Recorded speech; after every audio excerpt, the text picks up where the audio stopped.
Welcome back to the channel. JEE mains 2025 का result announce हो चुका है। अब सारे बच्चों के पास उनका खुद का सीआरएल रैंक है।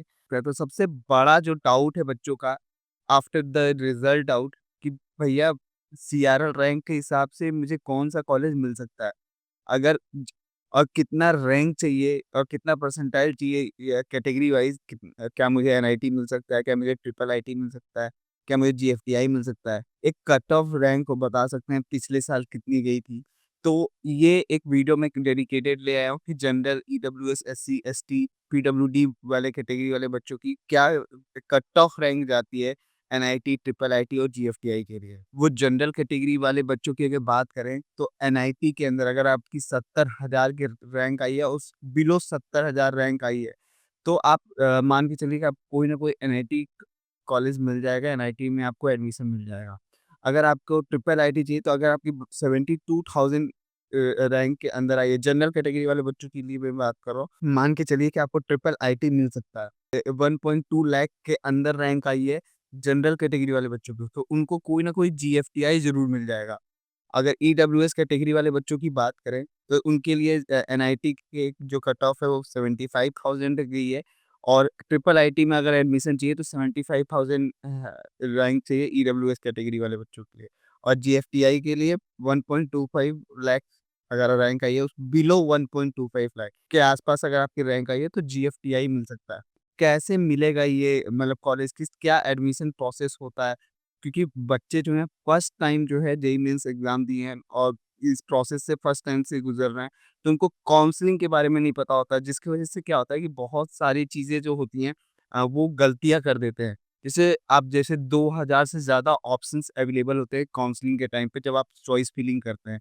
तो बच्चा जो है फर्स्ट टाइम जो है वो कॉलेज काउंसलिंग दे रहा है, तो वो कुछ भी रैंडमली चॉइस फिलिंग कर देता है। जिसकी वजह से ये होता है उसका सब कुछ स्पॉइल हो जाता है, कोई उसके रैंक के हिसाब से उसको बेस्ट चॉइसेस नहीं मिल पाती हैं।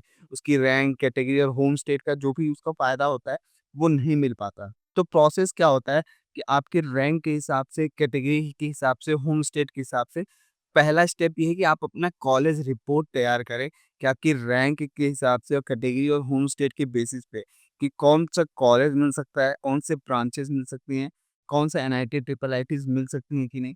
पहले तो वो कॉलेज प्रिपेयर करिए, ठीक है? चॉइसेस जो है ऑर्गेनाइज़्ड वे में जो है आपको फिल करनी है जब भी आपका काउंसलिंग शुरू होगा जोसा, सीसैप, एकेटीयू। हालाँकि मैं वीडियोज़ बनाता रहूँगा कि आपको गाइडेंस मिलता रहे कि जोसा, सीसैप की काउंसलिंग किस तरीके से करनी है।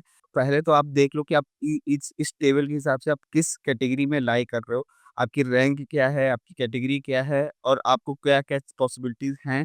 उसके बाद जो है ये प्रोसेस स्टार्ट होता है कि आप कॉलेज रिपोर्ट जो है तैयार करोगे according to your rank, category और होम स्टेट। फिर उसके बाद ऑर्गेनाइज़ वे में इसकी चॉइस फिलिंग करनी होती है। बहुत सारे बच्चे और पेरेंट्स यही गलती करते हैं, चॉइस फिलिंग अच्छे से नहीं की अपने रैंक, कैटेगरी, होम स्टेट के बेसिस पे, तो कोई भी कॉलेज आपको अलॉट मिल जाएगा। किसी भी लो कैटेगरी वाले कॉलेज में आप जा एडमिशन ले लोगे। तो मोस्टली बच्चों और पेरेंट्स का यही डाउट होता है कि सर इसमें मेरी आप हेल्प कर दो। इस तरीके की जो मिस्टेक्स होती है उनको नलिफाई करने के लिए हम लेकर आए हैं एक्सपर्ट काउंसलिंग प्रोग्राम 2025 जिसमें हमारे एक्सपर्ट्स जो हैं डिटेल प्रोफाइल एनालिसिस करते हैं आपकी रैंक, कैटेगरी और होम स्टेट के बेसिस पे और एक डिटेल कॉलेज रिपोर्ट तैयार करते हैं आपकी रैंक के हिसाब से कि आपको कौन-कौन से कॉलेज मिल रहे हैं कि इवन सिर्फ जोसा, सीसे नहीं बहुत जितने भी all over India state level और नेशनल लेवल की काउंसलिंग्स होती है, उन सारे काउंसलिंग्स का आपको पॉसिबल कॉलेज रिपोर्ट तैयार किया जाता है। आपको एक एक्सपर्ट गाइडेंस प्रोवाइड कराई जाती है कि वो आपको बता सकते हैं कि आपके रैंक के हिसाब से आपको कौन-सा कॉलेज मिल सकता है और आपको किस काउंसलिंग में पार्टिसिपेट करना चाहिए। ऑर्डर और चॉइस फिलिंग ये सब कुछ काउंसलर के द्वारा किया जाता है, आपका हेडेक नहीं रहता है, जिससे आपकी चॉइस फिलिंग, कैटेगरी और होम स्टेट जैसे जो भी मिस्टेक्स होते हैं, उनके चांसेस एकदम ज़ीरो हो जाते हैं और आपके आपके रैंक के हिसाब से बेस्ट कॉलेज मिल पाता है। हम ये प्रोग्राम जो है 2017 से रन कर रहे हैं और काफ़ी बच्चे इससे बेनिफिटेड हैं। अगर आपको डाउट है काउंसलिंग प्रोग्राम क्या है, कि रैंक के हिसाब से आपको किस कॉलेज में एडमिशन मिल सकता है, तो आप एटलीस्ट इस नंबर दिए गए नंबर पे कॉल करके आप एक्सपर्ट काउंसलर से बात कर सकते हैं, जो कि आपको गाइड कर देंगे कि आपकी काउंसलिंग में क्या-क्या चीज़ें रिक्वायर्ड होंगी, आपके रैंक के हिसाब से कौन-सा कॉलेज मिल सकता है।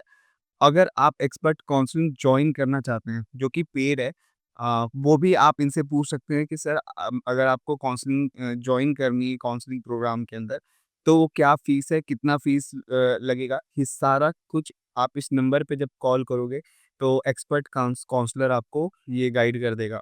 इंडिया के अंदर जितनी भी काउंसलिंग्स होती हैं, लगभग सारे काउंसलिंग को हमारे एक्सपर्ट्स हैंडल करते हैं।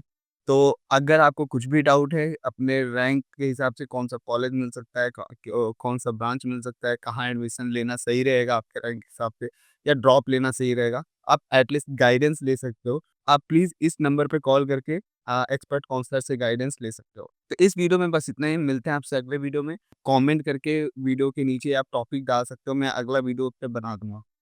तो मिलते हैं आपसे अगले वीडियो में, तब तक के लिए गुड बाय।